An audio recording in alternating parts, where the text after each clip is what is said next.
힘이 세다 하여 기뻐하지 아니하시며 사람의 다리가 억세다 하여 기뻐하지 아니하시고 여호와는 자기를 경외하는 자들과 그의 인자하심을 바라는 자들을 기뻐하시는도다. 아멘.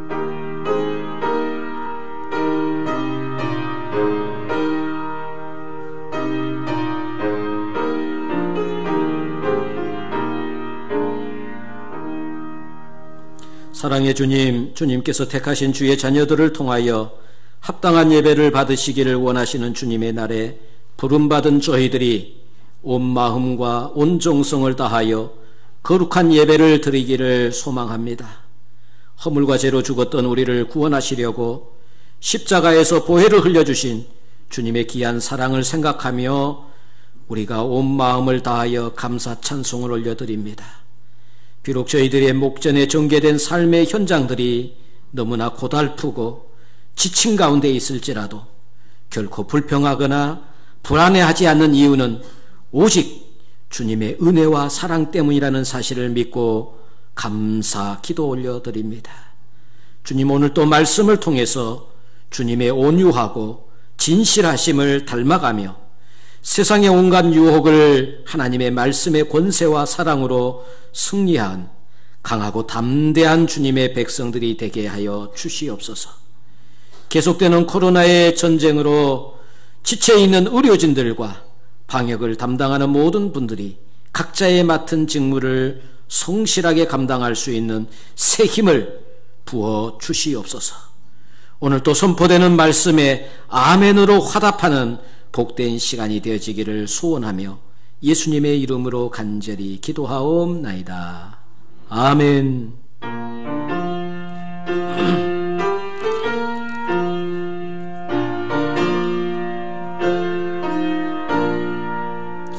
구세주를 아는 이들 찬송하고 찬송하세. 맘과 뜻과 힘 다하여 경배 드리세. 주를 알지 못한 이들 주가 진 인도하사 그의 피로 구속하니 찬송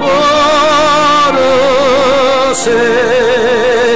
약한 사람 도움받아 시험 중에 참게 되니 모든 죄를 이기림은 믿음뿐이라. 진리 대신 우리 주는 영원토록 변함없네. 성도들아 주를 믿어 길에 섬기세.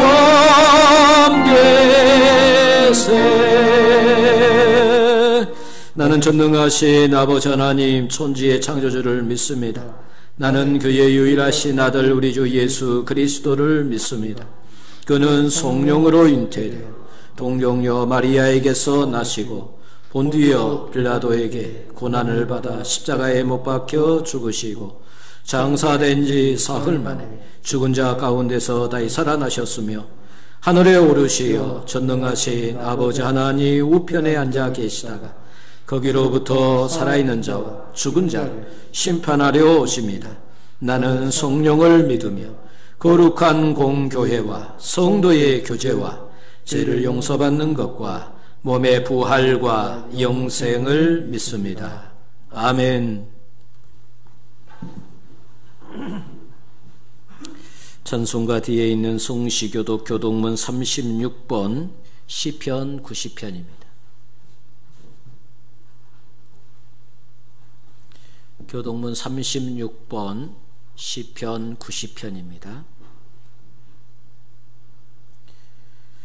주여 주는 대대에 우리의 거처가 되셨나이다. 산이 생기기 전 땅과 세계도 주께서 조성하시기 전 곧 영원부터 영원까지 주는 하나님이시니이다. 주께서 사람을 티끌로 돌아가게 하시고 말씀하시기를 너희 인생들은 돌아가라 하셨사오니 주의 목전에서 천년이 지나간 어제 같으며 밤의 한순간 곁들 뿐이니이다. 주께서 그들을 홍수처럼 쓸어가시나이다. 그들은 잠깐 자는 것 같으며 아침에 돋는 풀 같으니이다. 풀은 아침에 꽃이 피어 자라다가 저녁에는 시들어 마르나이다.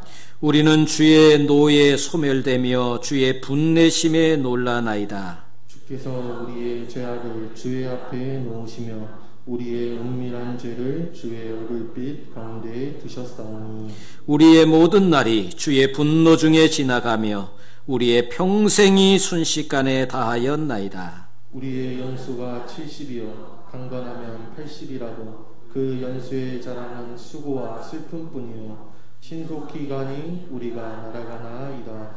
누가 주의 노여움의 능력을 알며 누가 주의 진노의 두려움을 알리이까. 우리에게 우리나라의 계수함을 가르치사 지혜로운 마음을 얻게 하소서. 아멘.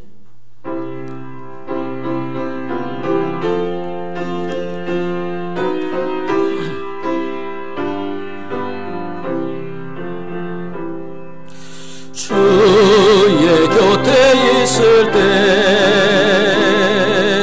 마음이 든든하오니 주여 내가 살 동안 인도하여 주소서. 주여 나를 인도하소서. 바른 세상 살 동안 주여 인도하소서.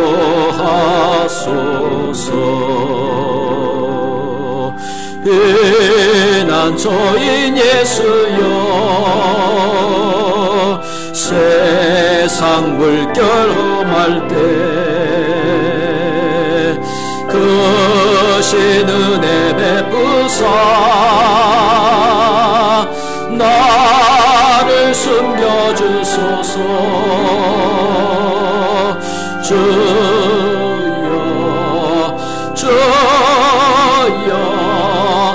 나를 인도하소서.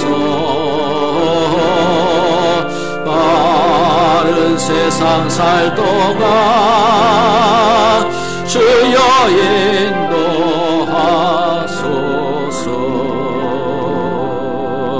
세상 붕 빠진 하늘 영화로운 나라와 눈물 없는 곳으로 들어가게 하소서. 주여 나를 인도하소서. 바른 세상 살 동안 주여 인도하소서.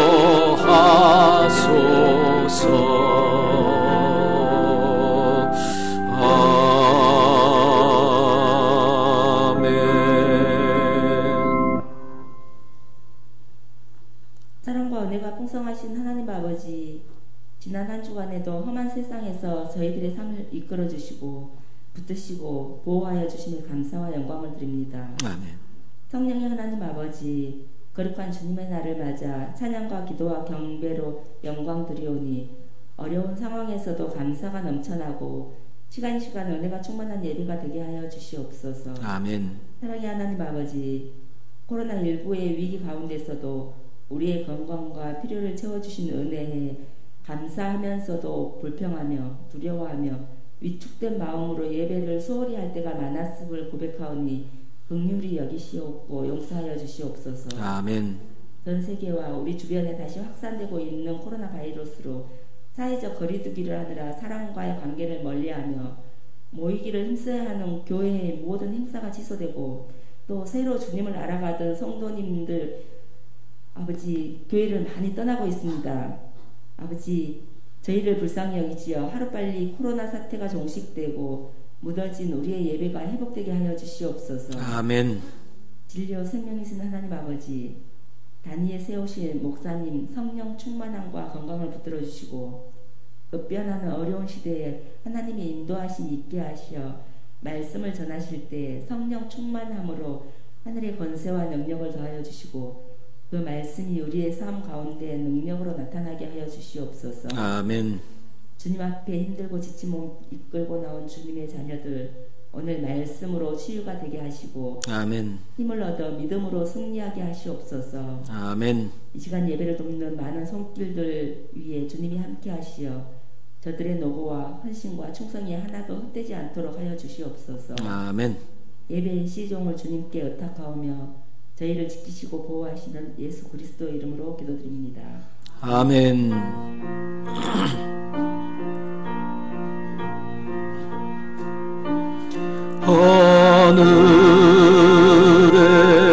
하늘에 계신 아버지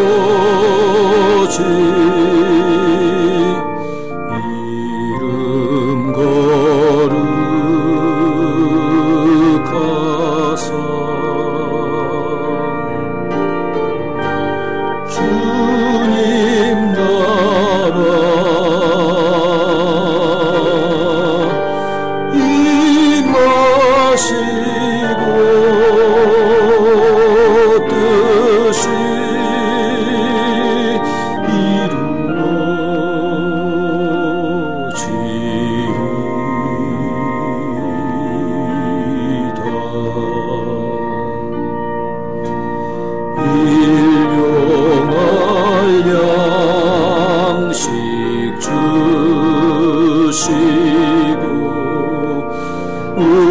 우리들의 큰 죄 다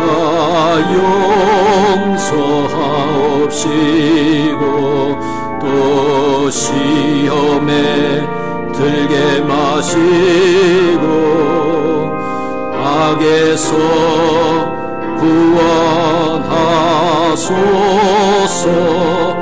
대개 주의 나라 주의 권세 주의 영광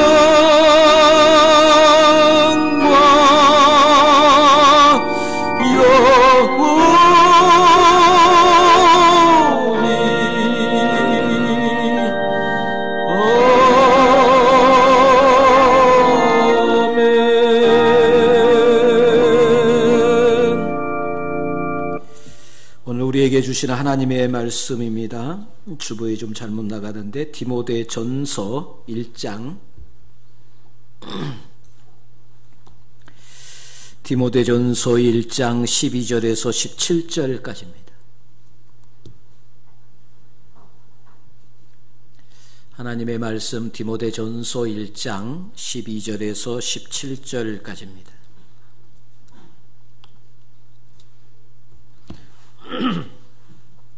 우리 다 함께 같이 한 목소리로 같이 읽겠습니다. 나를 능하게 하신 그리스도 예수 우리 주께 내가 감사함은 나를 충성되이 여겨 내게 직분을 맡기심이니 내가 전에는 비방자요 박해자요 폭행자였으나 도리어 긍휼을 입은 것은 내가 믿지 아니할 때에 알지 못하고 행하였습니다. 우리 주의 은혜가 그리스도 예수 안에 있는 믿음과 사랑과 함께 넘치도록 풍성하였도다. 믿보다 모든 사람이 받을 만한 이 말이여 그리스도 예수께서 죄인을 구원하시려고 세상에 임하셨다 하였도다. 죄인 중에 내가 개순이라. 그러나 내가 긍휼을 입은 까닭은 예수 그리스도께서 내게 먼저 일체 오래 참으심을 보이사 후에 주를 믿어 영생 얻는 자들에게 본이 되게 하려 하심이라. 영원하신 왕 곧 썩지 아니하고 보이지 아니하고 홀로 하나이신 하나님께 존귀와 영광이 영원 무궁하도록 있을지어다. 아멘.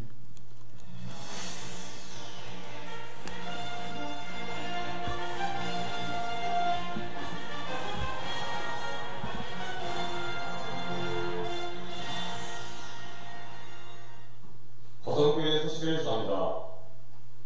거성교회를 찾아주신 여러분을 환영합니다. 축복합니다. 고맙습니다. 감사합니다. 사랑합니다. 7월은 신앙 성수의 달입니다.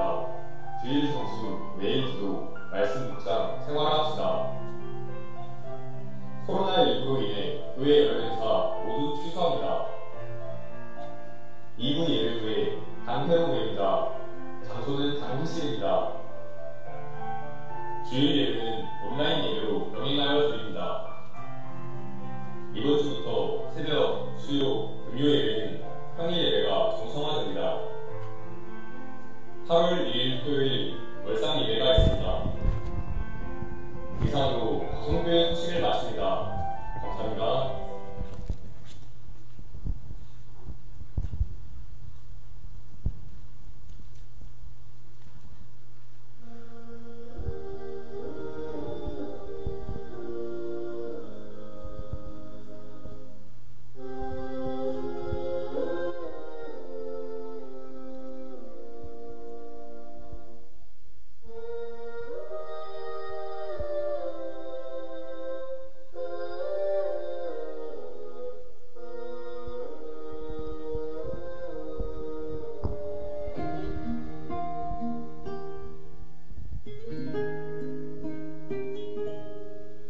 작은 갈대 상자 물이 새지 않도록 역청과 나무 진을 칠하네. 어떤 마음이었을까 그녀의 두 눈엔 눈물이 흐르고 흘러 동그란 눈으로 엄마를 보고 있는 아이와 입을 맞추고 상자를 덮고 강가에 띄우며 간절히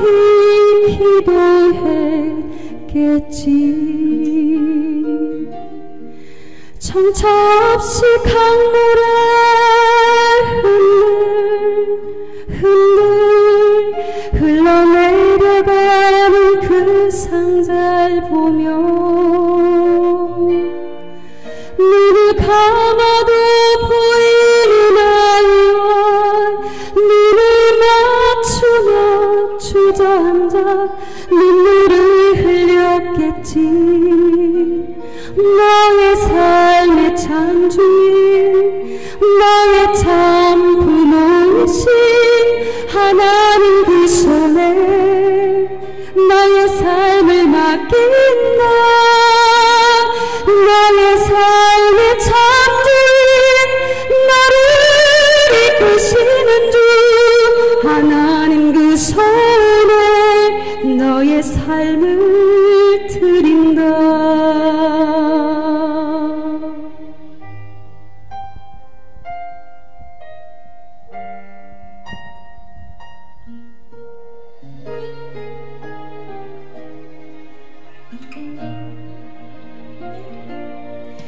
어떤 마음이었을까 그녀의 두 눈엔 눈물이 흐르고 흘러 정처 없이 강물에 흔들 흘러내려가는 그 상자를 보며 눈을 감아도 보이는 아이와 눈을 맞추며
삶의 참주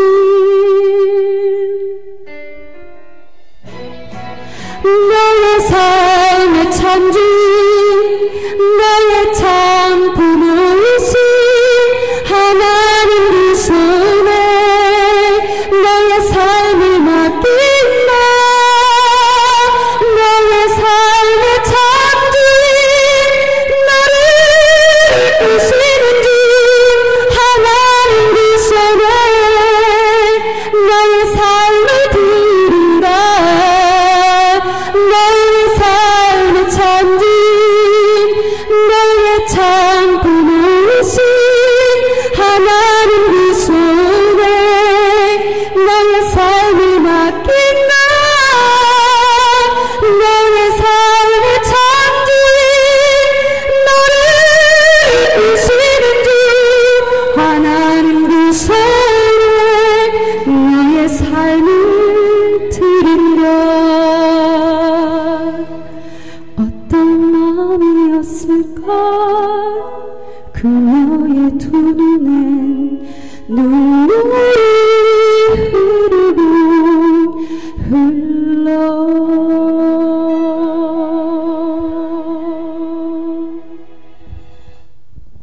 아멘. 하나님께 영광의 박수 올려드리겠습니다.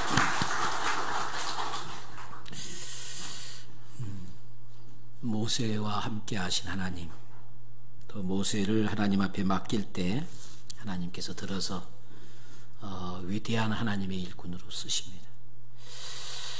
교회 소식 아까 들었는데 한 가지 더 붙여서 다음 주일부터는 모든 예배가 정상화되어집니다. 그래서 지금 일부 우리가 10시에 드리고 구역별로 나눠서 드렸던 것을 다음 주부터는 이게 없습니다. 이제 다음 주부터는 9시에 일부 예배 드리고 11시에 예전처럼 2부 예배로 8월 첫 주부터 그렇게 돌아갑니다. 이번 주간부터는 평일 예배도 이제 새벽 예배, 수요 예배, 금요 기도에 이번 주간부터 시작됩니다. 내일부터 당장 새벽 예배 시작되어집니다. 이렇게 하시고 당분간 좀 신앙에서 우리가 조금 영적인 일에 좀 소홀했던 것들 다시 한번 추스리시고 영적인 긴장을 또 영적으로 재무장하는 이번 8월달이 오늘 7월 마지막 주일인데 8월달부터 영적 재무장이 이루어졌으면 좋겠습니다. 예수 믿는 집사님, 잘 믿는 집사님이 운영하는 24시 편의점이 있어요. 편의점에 멋진 신사분이 찾아와서 사정을 합니다. 내가 지갑을 잃어버려서, 누가 지갑을 가져갔는지 지갑을 잃어버려서 그러는데 급하게 지금 내가 돈을 써야 되는데 돈이 없어서 10만 원만 빌려달라고 그럽니다. 이 집사님이 아주 잘 차려입은 신사예요. 그런데 돈을 잃어버렸다고 10만 원만 빌려달라고 그럽니다. 그래서 일주일 후에 내가 꼭 갚겠다. 갚을 때 이자까지 쳐서 일주일 후에 꼭 갚을 테니까 좀 빌려달라고 그럽니다. 집사님이 아무리 생각해도 이게 내가 이 사람을 만난 적도 없고 이 사람이 누군지도 알지도 못하는데 돈을 어떻게 빌려주냐 이 말이에요. 이 집사님이 못 빌려주겠다고 그랬어요. 그때 이 사람이 아니 이 사람을 뭐 나를 언제 본 적이 없으니까 믿을 수 없겠지만 내가 꼭 정말 믿고 좀 빌려달라. 그래도 못 빌려주겠다고 그랬어요. 그랬더니 이 사람이 자기가 차고 있는 손가락이 아주 큰 금반지를 차고 있어요.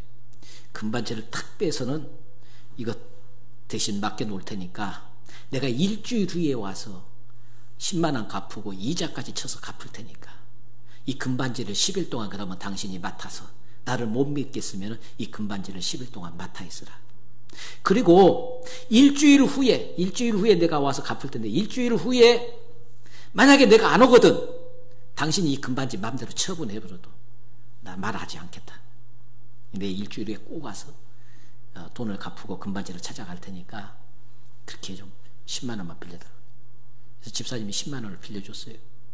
금반지를 찾고 일주일이 지났습니다. 안 옵니다. 하루가 지났습니다. 일주일이 지나고 하루가 지났습니다. 그래도 안 옵니다. 집사님 마음에 점점 뭔 생각이 든 거는 기쁨이, 금반지가 이거 내 것 되는 거 아니야? 10만 원 빌려주고 이따만한 금반지가 이거 내 것 되는 거 아니야? 기쁨이 생깁니다. 그러면서 3일은 기다려줘야지. 그래도 약속한 지 3일은 기다려줘. 이틀이 지났어요. 이틀에 내일이면 이제 더 이상 기다리지 않고 금반지를 팔러 갈 거예요. 그래서 속으로 그날 밤에 제발 내일도 오지 마라, 오지 마라, 오지 마라 속으로 그랬대요. 내일도 오지 마라, 오지 마라. 그러면 이 금반지는 내 것 된다. 그 다음 날이 됐어요. 안 왔어요. 그래서 금반지를 들고 자기가 잘 아는 지인이 운영하는 금은방에 갔어요. 그래서 금반지를 처분하려고 또 내놨어요. 그 지인이 금반지를 이리 보고 저리 보고 확인하더니 이건 가짜요. 금칠한 세부치에 불과해. 이것은 돈만 원 줘도 누가 안 사가. 세부치. 속았어요. 사기꾼한테 속았어요. 근데 이 사기꾼이 이 집만 건 게 아니라 온갖 편의점 슈퍼는 다 돌면서 이런 방법으로 통해서 사기를 쳤어요. 우리가 사기를 당했을 때 기분이 어쩌겠어요? 누구한테 속았을 때 기분이가 안 좋습니다. 기분 정말 안 좋아요. 사기당했을 때. 물질을 얼마를 사기를 당하고 뭘 당했을 때. 저도 이 사기를 당해봤어요. 예전에 익산에서 목회할 때 참 멋지게 생긴 사람이, 등발도 이런 사람이 찾아와서 목사님 면담 좀 사택으로 모시고 갔어요. 면담을 하는데 자기가 익산 이리역 거기에 유명한 깡패대요. 이리역 깡패대요. 근데 거기서 행동대장을 20년 동안 했대요. 근데 이제 손 씻고 이제 착한 사람이 되고 이제는 예수 믿고 살려고 하는데 제 집사람이 그 깡패 말이에요. 제 집사람이 장로님 딸이고 권사님 딸인데 장인이 장로님이고 장모님이 권사님이래요. 그 딸인데 나한테 시집 와가지고 내가 교회를 못 가게 해서 20년 동안 교회를 못 다녔대요. 20년 동안 내 집사람이 집에서 예배를 드리고 집에서 기도하고 집에서 찬송 보면서 교회 가기만 그렇게 사모하고 눈물로 기도했는데 우리 집사람의 기도가 이루어져서 제가 이제 새 사람이 되기로 했습니다.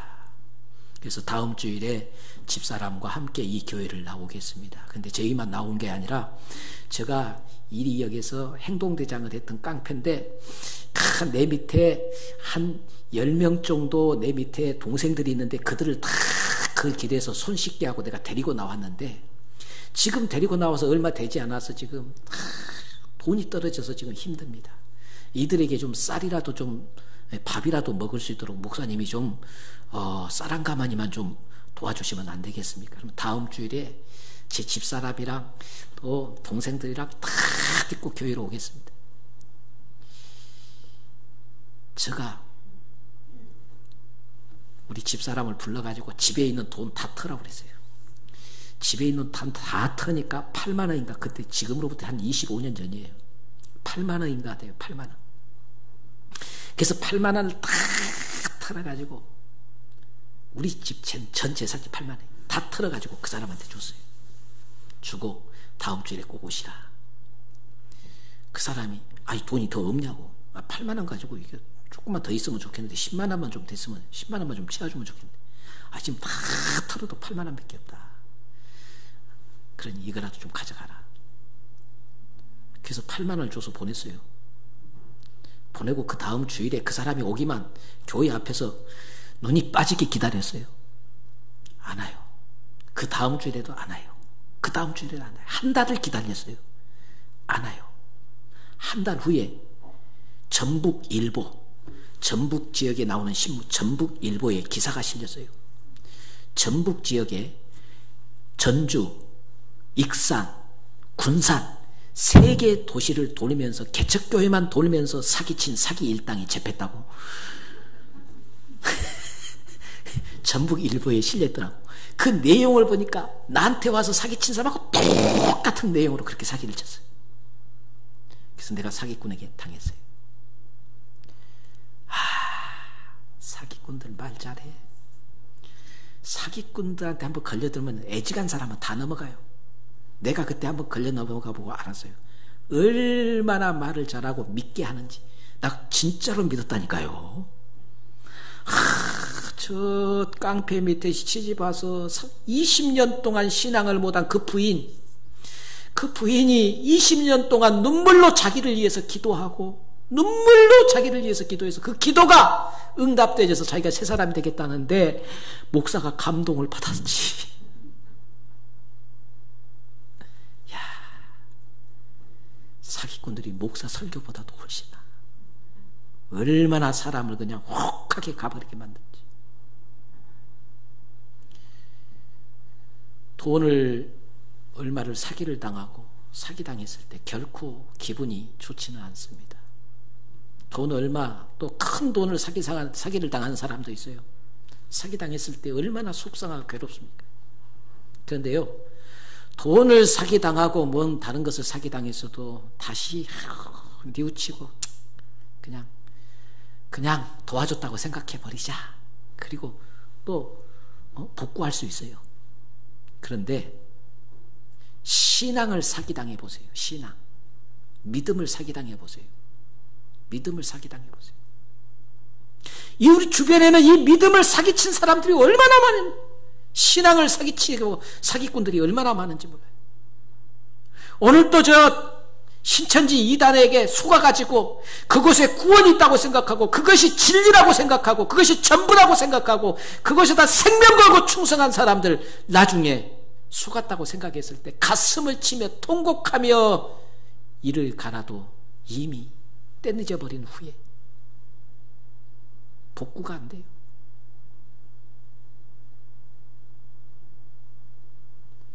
살아가면서 사람들은요, 지혜롭게 잘 인생을 지혜롭게 속지 않고 잘 사는 사람들, 이 사람들을 우리는 뭐라고 하냐, 인생의 고수라고 해요. 고수. 그런데 잘 속은 사람들이 있어요. 이래도 속고 저래도 속고 잘 속은 사람들이 있어요. 뭐 인생의 하수라고 그래요. 하수. 저도 인생의 하수예요. 근데 세상 물정 잘 몰라요. 그래서 잘 속아요. 누가 뭔 말하면 무조건 믿어. 잘 속아요. 하수들의 특징이 뭐냐면, 하수들의 특징이 몇 가지가 있어요. 하수들의 특징은 자기밖에 몰라. 두 번째, 하수들의 특징은 자기를 너무 드러내고 자랑하려고 해. 세 번째, 하수들의 특징은 감정에 다스리지를 못해. 자기 감정을 다스리지를 못해. 그냥 기분 나쁘면 기분 나쁜 대로 행동하고, 기분 좋으면 기분 좋은 대로 행동하고, 하여튼 감정을 컨트롤을 못해. 이게 하수들이. 이 하수들은 가장 결정적인 것은 뭐냐면은 자신의 인생의 원을 그릴 때 조그맣게 그려놓고 그 안에 누구도 들어오지 못하게 하고 다 쫓아내고 자기 혼자 안주하고 생활해요. 인생의 고수들은 감정을 컨트롤 잘합니다. 아, 여기는 화를 내서는 안 될 자리. 내가 여기에서 화를 내면 나는 많은 것을 잃게 된다. 이런 것을 다 계산해서 자기 감정 조절을 잘합니다. 컨트롤할 줄 알아요. 자기를 드러내지 않습니다. 그래서 저 사람이 대체 어떤 사람인지 알 수가 없어요. 자기를 안 드러내니. 그래서 함부로 이 사람한테 할 수가 없어요. 이 사람이 어떤 사람인지 모르기 때문에. 근데 하수들은 자기를 다 드러내요. 그리고 고수들은 자기 인생의 원을 크게 그려서 많은 사람들을 그 원 안으로 끌어들입니다. 그래서 함께 교제하고 함께 기뻐하고 함께 즐거워합니다. 사람의 교제의 폭을 넓혀갑니다.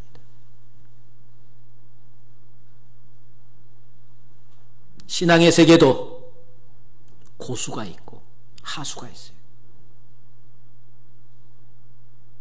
오늘 바울을 통해서 저는 몇 가지, 오늘 읽었던 바울, 우리는 살아가면서요, 참 신앙의 고수는 어떻게 해야 되는가, 바울을 통해서 몇 가지 아주 중요한 사실을 찾을 수 있어요. 바울은 다 보세요. 사람들은 왜 이렇게 우리는 이 평가에 목을 맵니다. 사람들이 나를 어떻게 평가하는가, 내가 내 자신을 어떻게 평가하는가. 물론 우리는 살아가면서 어떤 평가를 받는 게 중요합니다. 그런데 대체적으로 신앙의 하수들은 사람들의 평가에 민감해. 누가 조금만 안 좋게 이야기하면 팍 틀어져 가지고는 시험 들고, 사람들의 말에 그렇게 좌우해. 근데 신앙의 고수는 오늘 바울이 이야기합니다. 바울은 그의 인생에 사람의 평가에 전혀 흔들리지 않았습니다. 오직 바울은 하나님이 나를 어떻게 보시느냐, 하나님이 나를 어떻게 평가하느냐, 여기에다가 자기 인생의 모든 목표를 두었습니다. 이것이 신앙의 고수예요.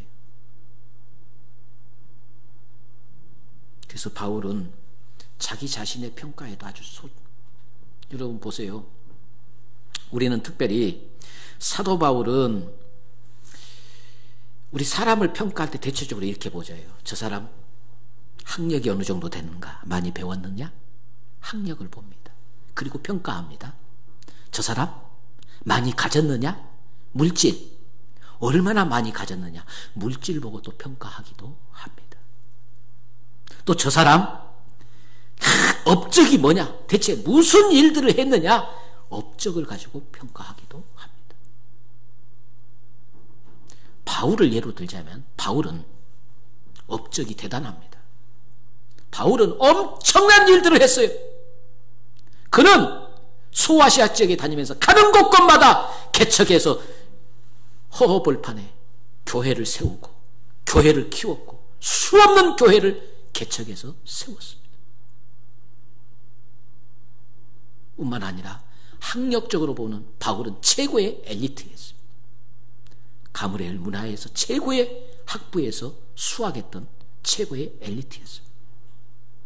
그는 재산적으로 봐도 재산적으로 저는 많은 재산을 소유했고, 또 그는 이스라엘의 최고 공회 회원이기도 했습니다. 오늘로 말하면 국회의원과 같은 신분을 가진 자였어요. 그는 자랑할 것이 많았습니다. 드러낼 것이 많았습니다.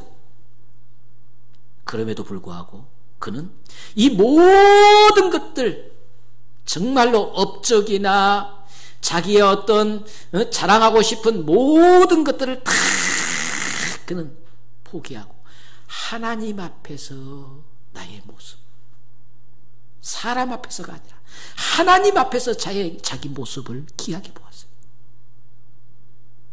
그래서 바울의 이야기는 로마에 있는 많은 성도들이 들었어요. 바울은 엄청난 지식을 소유했고 설교도 잘하고 바울은 능력이 있고 가는 곳곳마다 교회를 세우고, 바울에 대한 소식을 많이 들었어요. 그래서 바울이 대단한 사람으로 이렇게 여기고 있는데, 바울이 그런 로마 사람들 하나도 만난 적이 없어요. 로마에 있는 사람들이 바울에 대해서 대단한 생각을 가지고 한번 보기를 원하고, 바울이 대체 얼마나 대단한 사람인가, 우리가 대단한 사람 한번 만나기를 원하잖아요. 그런데 바울이 로마에 있는 사람들에게 편지를 썼어요. 편지를 썼는데 바울 자신에 대해서 이렇게 말을 합니다. 로마서 7장 19절 말씀해 보니까 바울이 자기 자신을 이렇게 평가합니다. 나는 내가 원하는 선을 행할 수도 없고 원치 않는 죄를 짓는 사람이다. 원하는 바를 행할 수 없고 원치 않는 일만 하는 나는 정말로 공고한 사람이다. 나는 정말로 형편없는 사람이다. 이렇게 자기 자신을 이야기합니다. 로마 사람들이 깜짝 놀라죠. 아니, 바울과 같이 대단한 사람이 나는 원하는 선을 행치 못하고 원치 않는 악을 행하는 나는 정말로 형편없는 사람입니다 라고 자기 자신을 소개합니다. 뿐만 아니라 고린도전서 15장 9절 말씀해 보니까 나는 사도 중에 지극히 적은 자라. 또 오늘 본문 15절 말씀해 보니까 죄인의 개수다. 고린도전서 15장 8절에는 만삭되지 못해서 태어난 자 7푼이 8푼이와 같다고 그랬습니다. 이렇게 자기 자신을 세상의 기준으로 보지 않았어요. 사람의 기준으로 보지 않았어요. 하나님 편에서 하나님 앞에서의 자기 모습을 적나라하게 지금 드러내고 있습니다. 그런데 거기에 아무런 포장이 없어요. 그냥 사기꾼들이 보세요. 과연 저 사람이 사기를 칠까 할 정도로 양복에다가 멋지게 신사로 최고의 신사를 탁 하고 와서 말도 아차로하고 뭐 하나 보니까 이게 포장을 잘 해놓으니까 속아 넘어가는 거예요. 가짜일수록 포장을 멋있게 잘합니다. 아름답게 포장을 하는 거예요. 포장만 보고 확 하고 팔아요. 바울은 자신을 전혀 포장하지 않았습니다. 나는 이런 사람입니다. 나는 만삭되지 못해서 태어난 7푼이와 8푼이와 같고, 나는 내가 원하는 선을 행치 못하고 원치 않은 악을 행하는 연약한 사람입니다. 부족한 사람. 나는 죄인 중에 개수입니다. 진실한 자신의 고백입니다. 진실한 자신의 고백. 사람이 진실할 때 힘이 있어요. 사람이 진실할 때 능력이 있습니다. 바울은 진실하면 진실한 만큼 위대해지는 법이에요. 안타까운 것은 정치권들 요즘 계속 대정부 질문이 있고 국회 정치권에서 하는 모습들을 보면서 어제의 행동이 다르고 오늘의 행동이 다르고 내일의 행동이 다르는 이런 모습들을 보면서 우리는 우리 인간의 연약함을 알아야 돼요. 완벽한 사람은 없습니다. 세상에 완벽한 사람은 아무도 없어요. 그래서 바울은 나는 이렇게 연약하지만 하나님께서 내게 뭘 주었다고요? 긍휼을 얻게 해주셨다. 긍휼을 하나님 앞에 얻었다는 거예요. 여기서 제가요 묵상하면서 깨달은 게 하나 있어요. 은혜와 긍휼은 어떻게 다른가? 은혜와 긍휼은 어떻게 다른가? 은혜는 그래도 좀 괜찮은 사람에게 베푸는 것이 은혜예요. 여러분, 누군가에게 은혜를 베풀고 누군가에게 사랑을 베풀고 누군가에게 뭘 베풀 때 어때요? 받을만 하고 조금 괜찮은 사람에게 은혜를 베풀지요. 뭔가를 좀 해주고 싶고 뭔가 더 주고 싶고 뭔가 베풀고 싶은 사람 이쁘니까 그러죠. 그래요, 안 그래요? 이쁘니까 그래요. 그런데 긍휼은 전혀 아니에요. 전혀 사람 같지도 않은 사람, 상종 못할 사람, 그런 사람에게 베푸는 것이 뭐라고요? 긍휼이라고 말씀. 긍휼. 그래서 바울은 은혜라는 말보다는 자기 자신이 하나님 앞에 받은 은혜를 긍휼로 표현을 했어요. 긍휼로. 나는 절대로 하나님의 이 큰 사랑을 받을 자격이 없고 하나님 앞에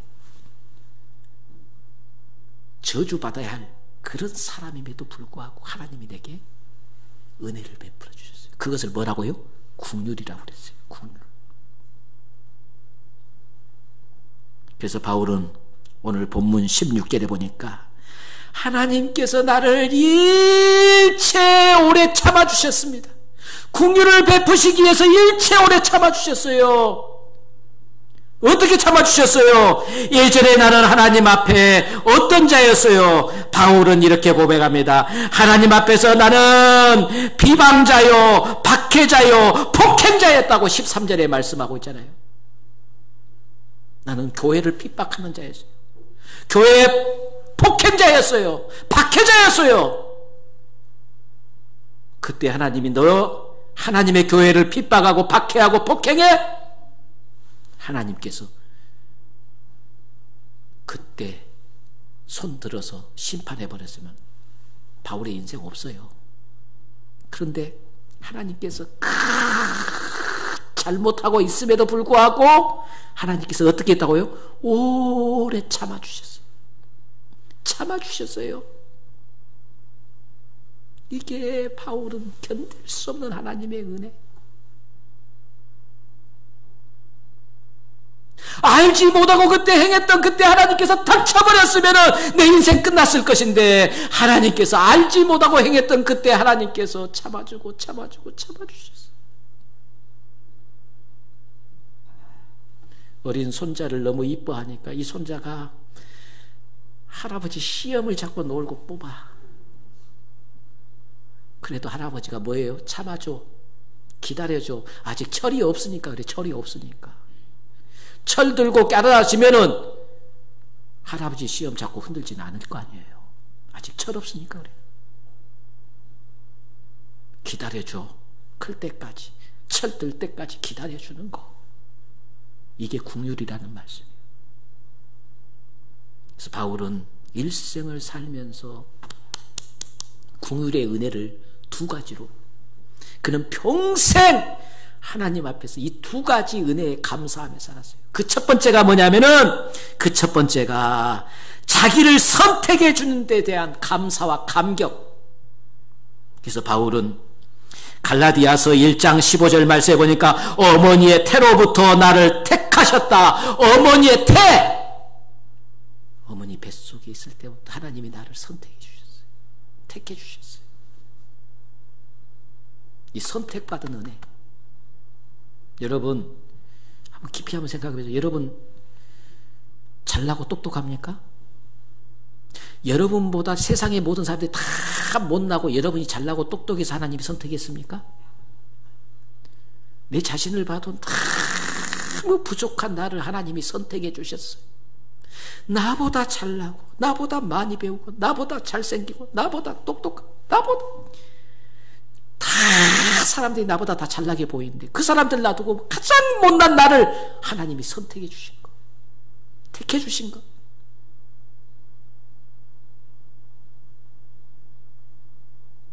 이것이 선택받았다는 거, 이거 바울이 일생 살면서 이게 감사해요. 오늘 하나님이 선택해 주셨기 때문에 여러분 하나님께서 여러분을 이 자리에 앉게 하신 줄 믿습니다. 이 은혜를 잊지 말라 그 말씀이에요. 에? 내가 뭐 잘나고 똑똑해서 하나님이 선택받은 게 아니에요. 도저히 선택받을 수 없는, 선택받을 수 있는 눈꼽만큼도 없음에도 불구하고 하나님이 뭘로요? 긍휼을 베풀어요. 은혜가 아니에요. 받을만 할 때 은혜라고 그러고 받을 수 없는, 이거 긍휼이에요. 긍휼. 정말로 하나님이 긍휼을 베풀어서 우리 이 자리에 앉게 하신 거예요. 할렐루야. 긍휼, 하나님의 긍휼이 아니면 살 수가 없어요.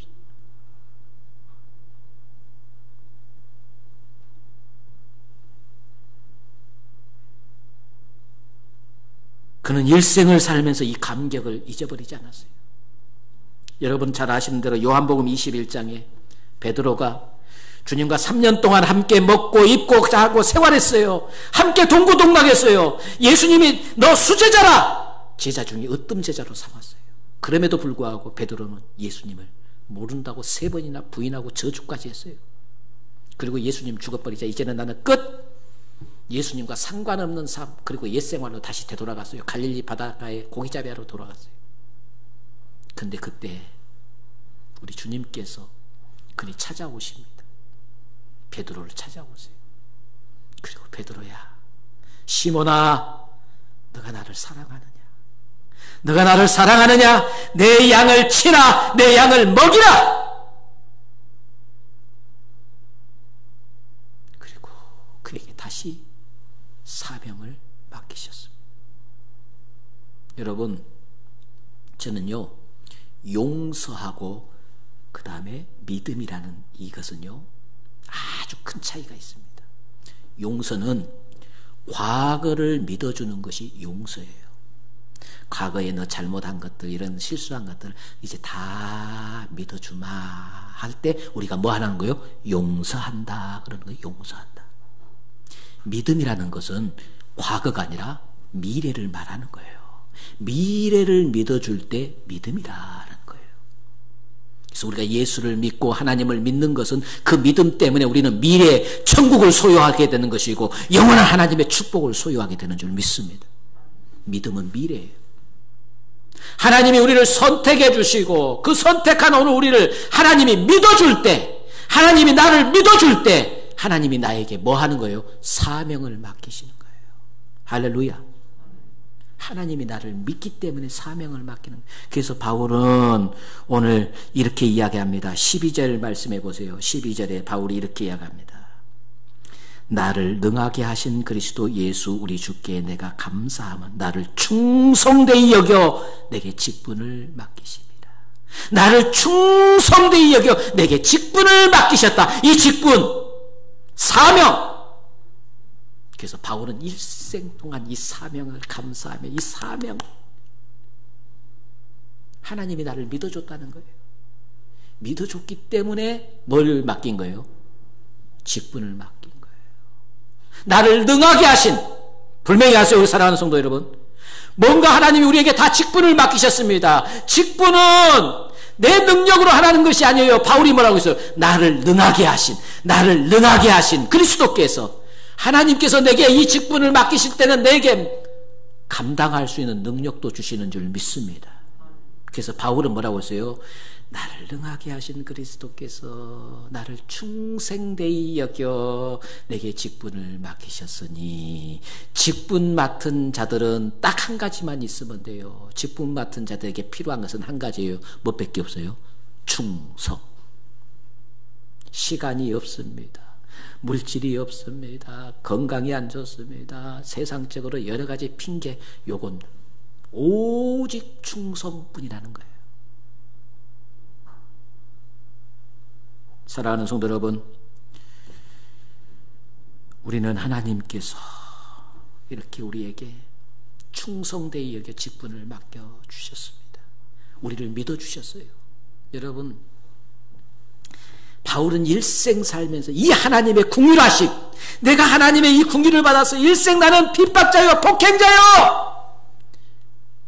그렇게 교회를 핍박하고 그렇게 교회를 폭행했던 바울이 하나님이 나를 긍휼히 여기고 긍휼을 베풀어서 나를 선택해 주시고 직분 맡겨주신 것에 대해서 일생을 감사하며 충성했다는 거예요. 그렇다면 우리는 자격이 있어서 하나님의 은혜를 받은 거예요? 아니에요. 바울은 우리보다도 모든 것에서 너무나 나은 사람이었어요. 최고의 학부를 가졌지요. 많이 배운 사람이요, 많이 가진 자요, 지위도 있는 자요, 모든 것 세상적으로 보면 다 갖춘 자였어요. 그럼에도 불구하고 자기는 하나님 앞에 긍휼을 얻었다고 그랬어요. 그럼 우리는 물어봅시다. 은혜 받은 자입니까? 긍휼을 얻은 자입니까? 은혜 받은 자요? 은혜 받은 자라고 이야기하신 분은 나는 좀 괜찮은 사람이야. 그래도 하나님께서 나에게는 좀 괜찮다고 여겨졌기 때문에 은혜 주신 거예요. 이렇게 생각하는 사람이고, 나는 긍휼을 입은 자입니다. 그래서 나는 정말로 아무 하나님의 사랑을 받을 눈꼽만큼 자격도 없고 저주받을 자임에도 불구하고 하나님이 나를 이렇게 긍휼을 베풀어 주셨습니다. 여러분, 은혜 받은 자입니까? 긍휼을 얻은 자입니까?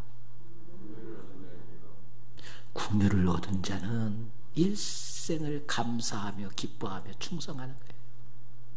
내 긍휼을 얻은 자의 삶은 내가 저주받아 마땅하고 심판받아 마땅함에도 불구하고 이 엄청난 은혜를 우리가 받았으므로 받은 것을 우리는 뭐 하라고요? 나누어야 됩니다. 긍휼을 입었으니 너희가 가서 긍휼을 행하는 자가 되어야 됩니다. 그렇다면 오늘 우리 진짜 제가 서두에 이야기했어요. 신앙의 수준이 낮은 자가 있고 높은 자가 있어요.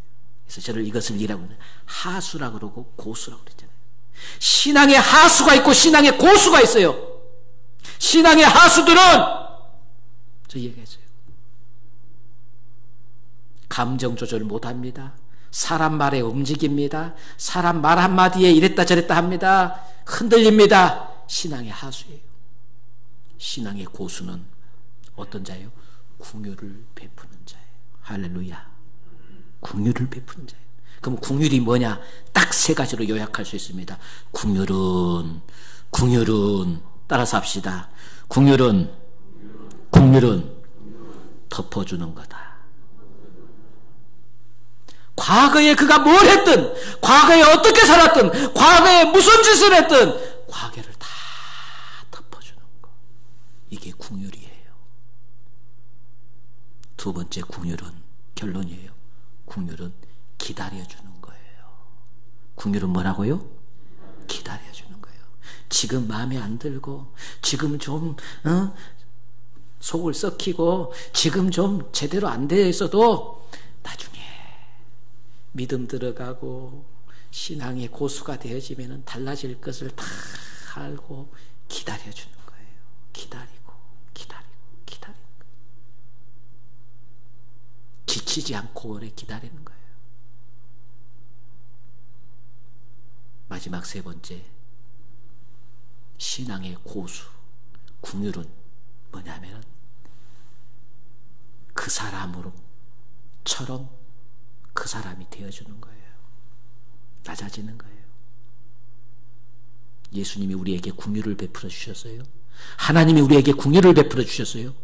하늘 영광을 버리시고 인간의 몸을 입으시고 우리와 같이 함께 사람이 되어 주셨어요. 그리고 죄인이 되어 주셨어요. 우리 죄를 짊어지고 죽기까지. 그래서 하나님의 최고의 궁유는 십자가에 그 아들을 죽이신 하나님의 최고의 궁유예요. 그렇다면 궁유를 우리가 베푸는 자가 돼야 돼요. 저 사람 왜 저래? 그러지 말고 그 사람과 같은 위치에 서서 그 사람을 더 위로하고 그 사람의 형편을 더 어루만져주고 그 사람의 형편도 다 생각해 줄 수 있는 그 사람의 자리까지 내가 내려가야 되는 거예요. 과부의 심령을 과부가 아는 것처럼 그 사람의 자리에 내려가 봐야만 그 사람을 알 수 있는 거예요. 교회가 물론 이곳은 궁율이 넘쳐야 하는 장소인 줄 믿습니다. 궁율이 있어야 할 장소예요. 저는 우리 신앙이 점점 진보를 이루어서 지금 코로나로 인해서 어려운 시기에 다들 힘든 줄 압니다만 그래도 어떻게든 우리 신앙이 초보 수준에서 점점 우리 신앙이 성장되어져서 이제는 우리가 신앙의 하수가 아니라 신앙의 고수가 되어지기를 주님의 이름으로 축원합니다. 항상 우리가 간직할 것은 나는 하나님 앞에 궁유를 얻은 자라, 나는 궁유를 입은 자라는 이 마음을 절대로 놓지 말아야 돼. 그럴 때 우리는 감사하는 거예요. 궁유에 대한 뜻을 분명히 알 때 내가 하나님 앞에 궁유를 얻었다는 이 사실 하나만으로 우리는 평생 감사할 수 있는 거예요.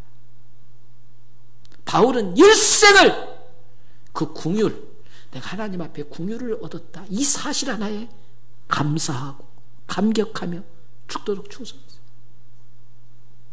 바울의 고백 속에 고린도전서 15장 8절에 보면 그 고린도전서의 바울의 고백 속에 이렇게 이야기합니다. 내가 복음을 전함에 부득불 전하지 아니하면 내게 화가 임함이라. 부득불이라는 말, 그 말은 무슨 말인 거는 억지로 했다는 거예요. 억지로 하기 싫을 때도 있어요. 정말로 그냥 안 하고 싶을 때도 있어요. 그런데도 바울은 억지로라도 했어요. 이유는 뭐예요? 안 하면은 내게 화가 임함이라.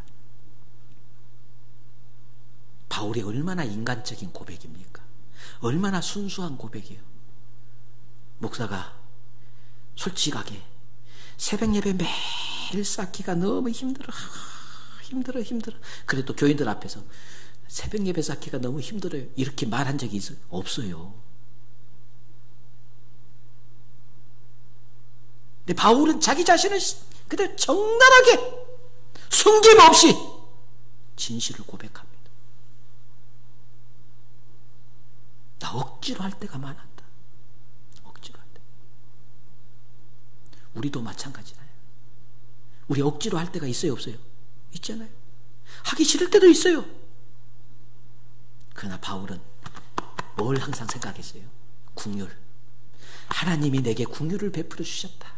나는 그 긍휼을 입은 자다. 나는 그 긍휼을 얻은 자다. 이 마음을 언제나 가지고 있었기 때문에 그는 충성할 수가 있었습니다. 신앙생활하기가 점점 어려운 이때 우리 사랑하는 성도 여러분, 반드시 나는 긍휼을 입은 자라는 이 분명한 사실을 가슴에 새기시기를 주의 이름으로 축원합니다. 이걸 새기고 신앙생활하면 우리의 신앙은 절대적으로 고수의 신앙으로 성장하게 될 줄 믿습니다. 긍휼을 입었다고 생각하면 어떤 것에도 흔들리지 않습니다. 긍휼을 입었다고 생각하면 우리는 사람의 말에 흔들리지 않습니다. 긍휼한 마음을 가지고 남에게 긍휼을 베풀면서 오늘 말씀을 듣는 우리 모두가 신앙의 고수가 될 수 있는 밑바탕은 긍휼을 입은 자라는 이 분명한 은혜를 가슴에 새겨야 돼요. 한번 따라서 합시다. 나는 긍휼을 입었다. 이 분명한 사실을 마음에 새기고 여러분의 신앙의 진보를 이루어서 여러분의 신앙의 고수들이 다 되어지시기를 주님의 이름으로 축원합니다. 기도하겠습니다. 좋으신 아버지 하나님, 저희들을 부족하고 연약한 저희들을 일체 오래 기다리시고 참아주셔서 오늘 우리에게 긍휼을 베풀어서 우리를 선택하여 주시고 우리를 믿기에 우리에게 직분을 맡겨주신 줄 믿습니다. 일생 주님의 베푸신 그 긍휼을 마음에 새기고 죽도록 충성할 수 있는 믿음의 고수가 되게 하여 주시옵소서. 예수님의 이름으로 간절히 기도하옵나이다. 아멘.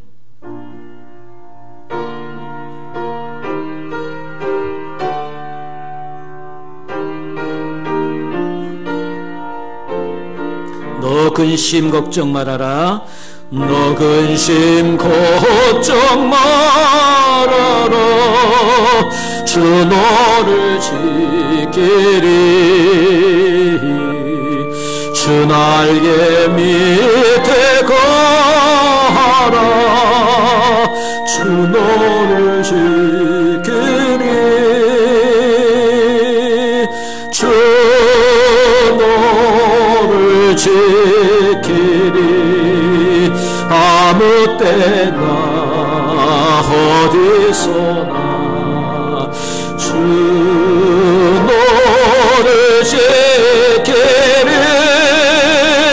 늘 지켜주시리. 어려운 시험 당해도 어려운 시험 당해도 지키리. 구주의 품에 거하라. 주 너를 지키리. 주 너를 지키리. 아무 때나 어디서나 주 너를 지키리. 늘 지켜주시리.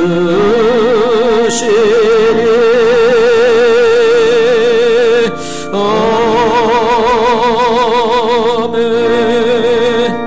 드리지는 예물을 위해서 기도하겠습니다. 때를 따라 돕는 은혜를 주시는 자비로우신 하나님 아버지, 생활 속에 드리는 저희의 신앙 고백을 들으시고 간구에 응답하사 필요를 채워주심을 감사를 드립니다. 아버지께서 때마다 채워주시는 은혜에 감사하여 오늘도 주님 앞에 기쁨으로 예물을 올려드립니다. 이 믿음의 재물을 기억하시고 30배, 60배, 100배의 약속의 축복을 베풀어 주시옵소서. 이 물질이 사용되는 곳에 하나님의 나라가 건설되게 하여 주시옵소서. 예수님의 이름으로 축복하며 기도하옵나이다. 아멘. 모든 영광을 하나님 앞에 올려드립니다.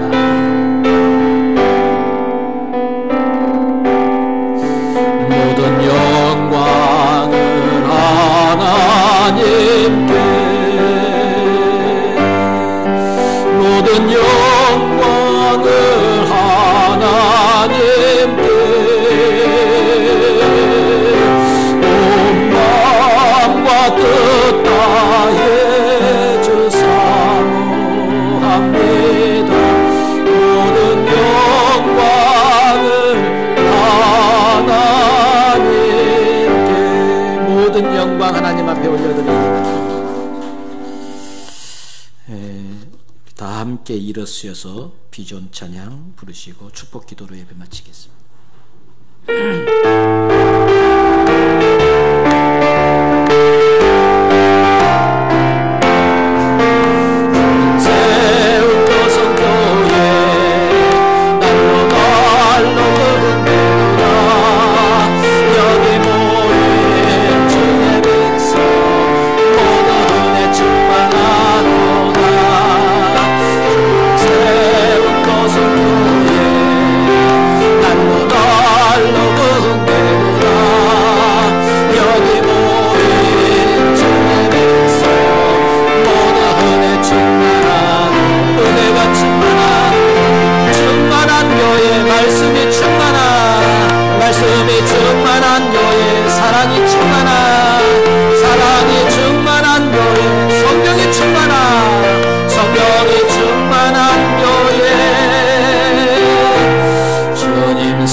이제는 우리를 죄에서 구원해 주신 우리 구주 예수 그리스도의 은혜와 하나님 아버지의 하나밖에 없는 독생자도 아낌없이 내놓으신 그 크고 놀라우신 사랑하심과 성령님의 친히 우리 가운데 역사하여 우리에게 능력을 더하셔서 직분을 감당케 하시는 성령의 거룩한 역사가 오늘 또 우리가 하나님 앞에 긍휼하심을 얻은 자, 이 불명한 믿음관을 가지고 어떤 세상의 유혹에도 흔들리지 아니하고 신앙의 고수가 되어 충성하며 살기로 결단하여 머리 숙인 모든 주의 자녀들과 가정과 생업이 영원토록 함께 하시기를 간절히 축원하옵나이다.